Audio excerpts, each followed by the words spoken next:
রান্না করতে আমার যতটা না খারাপ লাগে তার থেকে বেশি খারাপ লাগে সবজি কাটতে। সবজি কাটার থেকেও বেশি সমস্যা লাগে আমার সবজি ছিলতে।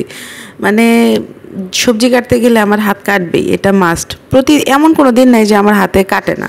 আমার হাত যদি ভালো করে খেয়াল করা যায় প্রত্যেক দিন কাটার দাগ থাকবেই। আর এটা নিয়ে আমি মানে কষ্ট করে করে রান্না করব, এরকম হয়েছে অবস্থা।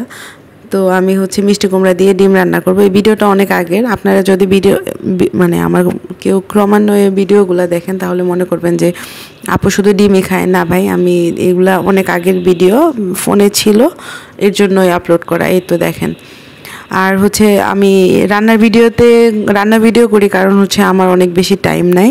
হাত কাটা নিয়েই আমি সবজিগুলো কেটে ফেলছি। তারপর পেঁয়াজ কাঁচামরিচ টপ টপ করে কাটতেছি, কেটে যে ডিমগুলো ছুলে ফেলছি। এখন শোনেন খালা কিভাবে রান্না করে। এটাকে হলদি দিলাম, একটু লবণ দিলাম, দিয়ে এটা একটু মাখায় রাখলাম।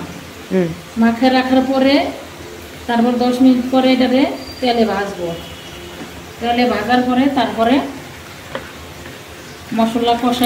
ইন্ডিয়ান কিছু ব্লগারদের রান্নার ভিডিও দেখে ওরা রান্নার নামগুলো এত সুন্দর করে বলে যে নামই অনেক মিষ্টি লাগে। যেমন ডিম কষা, হাঁসের ডিমের কষা, শুনেই কেমন লাগে না? ওদের কাছে দেখে আমি ইন্সপায়ার হয়ে আরও রান্নার ভিডিওগুলো করি যে এই একটা মশলা দেয়, মশলা দিয়ে ওইটা নামই বলে যে এটা দিয়ে এটা কষা। এই তো।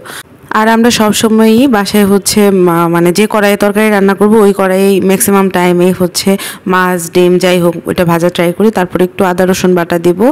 আর ডিম ভাজা তেলে সবগুলো মশলা, নুন হলুদ মরিচ গুঁড়ো জিরা গুঁড়ো সব মশলা দিয়ে একটু আদা রসুন বাটা দিয়ে মশলাটা কষাই নেব। কষানোর পরে ওখানে মিষ্টি কুমড়া, কেটে রাখা মিষ্টি কুমড়াগুলো দিব। দেওয়ার পরে মিষ্টি কুমড়াগুলো হওয়া পর্যন্ত অপেক্ষা করব। মানে সবারই নর্মাল রান্না, সবাই যেভাবে রান্না করে আমাদের রান্নাও সেম, ব্যতিক্রম না।